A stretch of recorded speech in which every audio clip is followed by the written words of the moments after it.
नमस्कार दोस्तों, मेरा नाम है मनीष कुमार सिंह और आप देख रहे हैं 4 पीएम महाराष्ट्र। आपका बहुत-बहुत स्वागत करता हूं। दोस्तों, शरद पवार की एनसीपी की तरफ से नेताओं ने आवाज उठानी शुरू कर दी है। जी हां, शरद पवार के खास माने जाने वाले जितेंद्र आवाड ने यह कहा है कि अजीत पवार की एनसीपी की तरफ से शरद पवार की एनसीपी के सांसद तोड़ने की कोशिश की जा रही है और बड़ा आरोप जितेंद्र आवाड की तरफ से लगाया गया है। आपको बता दें कि लगातार ये खबरें आ रही हैं कि शरद पवार के नेताओं को तोड़ने की कोशिश की जा रही है। अजीत पवार की एनसीपी की तरफ से कई नेता ये कोशिश कर रहे हैं और ये सब कुछ बीजेपी के आला कमान के इशारे पर किया जा रहा है। अब इसमें कई सारे एंगल निकल के सामने आ रहे हैं। जितेंद्र आवाड कहते हैं कि जब संसद तोड़ने की कोशिश की गई और इन सब की जानकारी जो है जब सुप्रिया सुले को लगी तो उन्होंने अजीत पवार के एनसीपी के बड़े नेता प्रफुल्ल पटेल को फोन करके इस बारे में जानकारी दी और भी नाराजगी जाहिर की और कहा कि ऐसा ना किया जाए, ऐसा करने की कोशिश ना किया जाए। आपको बता दें कि शरद पवार के एनसीपी के कई नेताओं को ऐसी खबरें हैं कि अजीत पवार के गुट की तरफ से जो है वो कांटेक्ट करने की कोशिश की गई है और तोड़ने की कोशिश की जा रही है। आपको बता दें कि कुछ दिनों पहले ही संजय राउत ने भी ये बात कही थी कि प्रफुल्ल पटेल केंद्र में मंत्री बनना चाहते हैं और अजीत पवार भी चाहते हैं कि उनके मंत्री केंद्र में मंत्री बने और बीजेपी ने साफ कह दिया है, जो खबरें हैं उसके मुताबिक, कि जब तक आप शरद पवार के सांसद तोड़ करके नहीं लाते 6 से 7 तब तक केंद्र में मंत्री पद नहीं मिलेगा और इन सब की कवायद जो है वो की जा रही है। एक और अटकलें चल रही है दोस्तों। दूसरी अटकल ये है कि जो कुछ भी बिहार में चल रहा है, जो कुछ भी नीतीश कुमार इन दिनों कर रहे हैं, रहेंगे या जाएंगे, इस पर संशय लगातार बना हुआ है। इस पर जो है पूरी जो सबकी नजरें टिकी हुई हैं कि कहीं जो नीतीश कुमार है और चंद्रबाबू नायडू हैं, वो कहीं बीजेपी के साथ अभी आने वाले समय में खेल ना कर दें, क्योंकि इन्हीं दोनों के सहारे जो है वो बीजेपी की सरकार जो है वो सत्ता में बनी हुई है, एनडीए सरकार। और जिस दिन नीतीश कुमार या चंद्रबाबू नायडू सपोर्ट खींचते हैं, उस दिन बीजेपी की जो सरकार है वो औंधे मुंह गिर सकती है और ये हमेशा आए दिन कुछ न कुछ ऐसी घटना सामने आती रहती है जिसपे ये लगता है कि जो बीजेपी की सरकार है, जो मोदी सरकार है, एनडीए सरकार है, वो कभी भी जो है वो इनके सपोर्ट के बिना गिर सकती है। इस तरह से अटकलें लगती रहती हैं लगातार। तो अब खबर ये आ रही है कि क्या नीतीश कुमार को डराकर या उन्हें ये दिखाकर कि देखिए, अगर आप जाएंगे तो यहाँ पर भी हमारे साथ सांसद आने को तैयार है, हमारे साथ शरद पवार आने को तैयार है, हमारे साथ उद्धव ठाकरे आने को तैयार है। क्या ये सब कुछ इसीलिए किया जा रहा है? क्या ये सब कुछ इस तरीके का माहौल बनाया जा रहा है ताकि नीतीश कुमार को एक मैसेज जा सके कि अगर आप छोड़ के जाने की सोचते भी हैं, तो भी हमारी सरकार पर कुछ फर्क नहीं पड़ने वाला, क्योंकि हमारे पास देखिए कौन-कौन से नेता आने को तैयार हैं।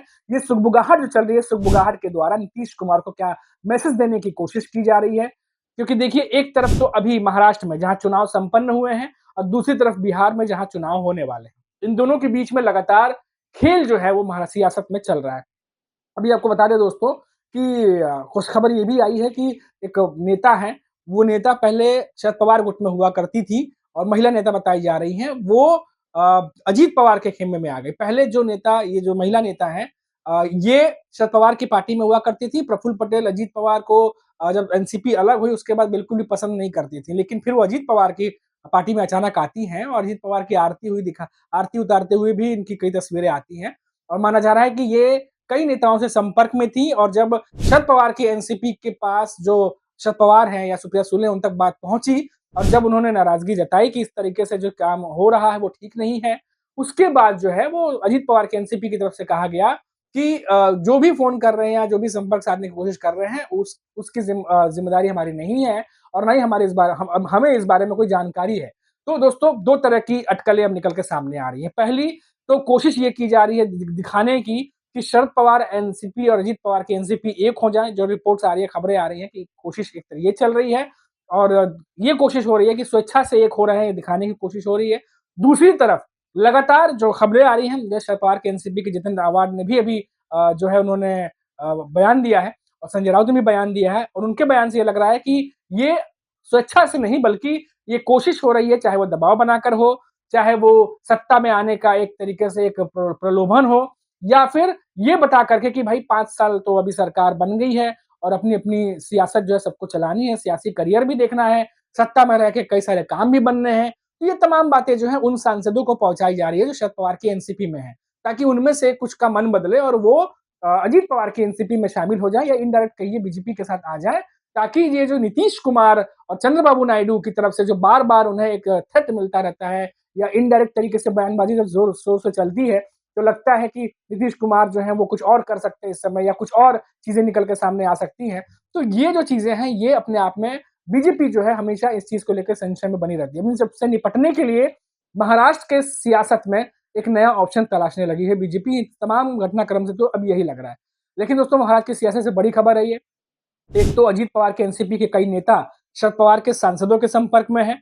उन्हें ये कहते हैं कि आप आइए, जो खबरें आ रही हैं उसके मुताबिक बता रहा हूँ कि आप आइए, सत्ता में आइए, अपने काम करिए, लोगों के लिए काम करिए, या 5 साल सरकार रहेगी तो अपने करियर के बारे में सोचिए। तमाम प्रलोभन उन्हें दिए जाते हैं और एक नहीं बल्कि 4-4, 5-5 सांसदों के साथ संपर्क साधा जाता है। उसके बाद जब वो सांसद शरद पवार या सुप्रिया सुले को ये बात बताते हैं, तो उसके बाद जो नाराजगी आती है वो सुप्रिया सुले, जैसे मैंने आपको बताया कि उन्होंने प्रफुल्ल पटेल को फोन करके प्रफुल्ल पटेल को अपनी नाराजगी जताई है और कहा है कि ये जो कुछ भी हो रहा है ये ठीक नहीं है। तो अब दोस्तों, जो कल संजय राउत ने प्रेस कॉन्फ्रेंस की थी कि जल्द ही जो है महाराष्ट्र में फिर से पार्टियां टूटने वाली हैं, फिर से जो है एक तरीके से बीजेपी जो है वो पर्दे के पीछे से खेल करने की कोशिश कर रही है, फिर से नेता जो है वो टूटने वाले हैं। तो क्या कुछ ऐसी बात फिर से सामने आने वाली है? क्या वाकई में महाराष्ट्र में इस बार बीजेपी अजीत पवार के सहारे शरद पवार की एनसीपी में फिर से सेंध लगाने की कोशिश कर रही है, या फिर शरद पवार और सुप्रिया सुले इस बात को समझते हैं और पर्दे के पीछे कुछ और खेल चल रहा है? ये सब कुछ जो है दोस्तों, आने वाले समय में इस पर से पर्दा उठेगा। लेकिन ये बड़ी जानकारी थी, ये मैंने आपको बताई। लेकिन इसमें एक चीज और समझने वाली है दोस्तों। बिहार की राजनीति में आपने देखा होगा कि लगातार जिस तरीके से जो नीतीश कुमार है वो आए दिन बीजेपी को या अपक्ष को, जो विपक्ष को, जो कुछ भी वो बोलते हैं, जो कुछ भी वो कहते हैं, ऐसा लगता है कि उनके अंदर जो है वो विपक्ष भी, लालू यादव का भी बयान आपको याद होगा, उन्होंने कहा था कि हमारे दरवाजे खुले हुए हैं। तो ऐसा लगता है कि विपक्ष को भी नीतीश कुमार में उम्मीद दिखती है, गुंजाइश दिखती है। और बीजेपी चाह करके भी इस चीज को रोक नहीं पा रही, क्योंकि इससे पहले भी 2 बार नीतीश कुमार ऐसा कर चुके हैं जब वो पाला बदल चुके हैं। फिर 2 बार पाला बदल के बीजेपी के पास आए हैं। तो हालांकि वो ऐसे में अभी हाल ही में उन्होंने कहा कि 2 बार वो कर चुके हैं, अब नहीं करने वाले। लेकिन बीजेपी को भी इस बात को लेकर के शायद कंफर्मेशन नहीं है या संशय में है कि अगर नीतीश कुमार ऐन वक्त पर पाला बदल देते हैं तो बड़ी मुश्किल खड़ी हो जाएगी बीजेपी के लिए। और जैसा कि मैंने आपको कहा कि महाराष्ट्र की सियासत में जो कुछ भी हो रहा है उसमें तमाम जानकार और तमाम जो विपक्ष है, जैसे संजय राउत ने भी बोला कि बीजेपी की तरफ इशारा कर रहे हैं, कि बीजेपी के इशारे पर ये तमाम चीजें जो है वो की जा रही हैं। 2017-18 के आसपास की बात है, जब चुनाव होने थे उस समय भी याद आता है कि पीएम नरेंद्र मोदी ने शरद पवार को यह बात कहा था कि हम मिलकर काम करने के लिए तैयार हैं। लेकिन शरद पवार जो है उन्होंने मना कर दिया था, क्योंकि अब जिस तरीके से शरद पवार राजनीति उस समय कर रहे थे, उस समय उन्होंने जाने से मना कर दिया। फिर हमने लोकसभा चुनाव में तल्खियां देखी ही कि कैसे शरद पवार ने निशाने पर लिया, या बीजेपी जिस तरीके से उन्होंने कैंपेन किया। ये तमाम चीजें होने के बाद अब महाराष्ट्र में चुनाव संपन्न हो चुके हैं। अब महाराष्ट्र में चुनाव संपन्न होने के बाद मामला समीकरण पे अटक गया कि समीकरण कौन किसके साथ कैसा बिठाएगा।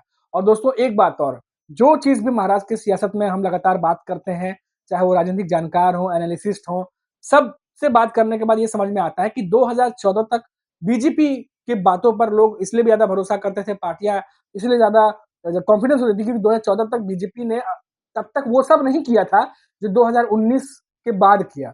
यानी जिस तरीके से बीजेपी में पहले जो बीजेपी के नेता हुआ करते थे, फिर तमाम पार्टियों के नेताओं को बीजेपी में शामिल कर लिया, गठबंधन में शामिल कर लिया, और जिन नेताओं को घोटाले के लिए वो आरोपी बताते थे खुले मंच से बीजेपी के नेता, उन्हें अपने पार्टी में शामिल कर लिया। और तो और जिन नेताओं के खिलाफ वो चुनाव लड़ा करते थे, वहां से भी पार्टी नेताओं को तोड़ के अपने पार्टी में मिला लिया। तो ऐसा लग रहा था कि अब ऐसा लगने लगा है कि कहीं ना कहीं जो तमाम समीकरण बदल रहे हैं, अब पार्टी की आइडियोलॉजी एक तरफ और सत्ता में बने रहने की आइडियोलॉजी एक तरफ, ये दोनों चीजें अब दिखाई देती हैं। तो ये बड़ा ही अजीब सी स्थिति है। अब देखिए कि भले ही अब बीजेपी जो है अपने पाले में ना मिलाए, हो सकता है सांसद अजीत पवार की पार्टी में जाए, अजीत शरद पवार के एनसीपी से छोड़ के अजीत पवार के एनसीपी में जाए, ऐसी संभावना है। हालांकि क्या होगा क्या नहीं होगा आने वाला वक्त बताएगा। तो भी वो अजीत पवार की पार्टी में रहेंगे, लेकिन अजीत पवार की पार्टी में रहने के बावजूद वो सपोर्ट किसे करेंगे? बीजेपी को, क्योंकि बीजेपी सेंटर में है। और जिस तरीके से नीतीश कुमार, चंद्रबाबू नायडू आए दिन जो है वो टेंशन देते रहते हैं बीजेपी को, उस टेंशन से निपटने के लिए कोई ना कोई रास्ता तो तलाशना था। अब वो रास्ता जो है महाराष्ट्र की सियासत में तलाशा जाने लगा है। देखते हैं आने वाले समय में क्या होगा, क्या समय का फेर होगा, क्या चक्र घूमेगा और सियासत का पारा किस तरीके से चढ़ेगा, किसका जो है वो दांवपेच चलेगा और किसका उल्टा गिरेगा, ये सब आने वाला वक्त बताएगा। अभी के लिए इतना ही, आप देखते रहिए 4 PM महाराष्ट्र। नमस्कार।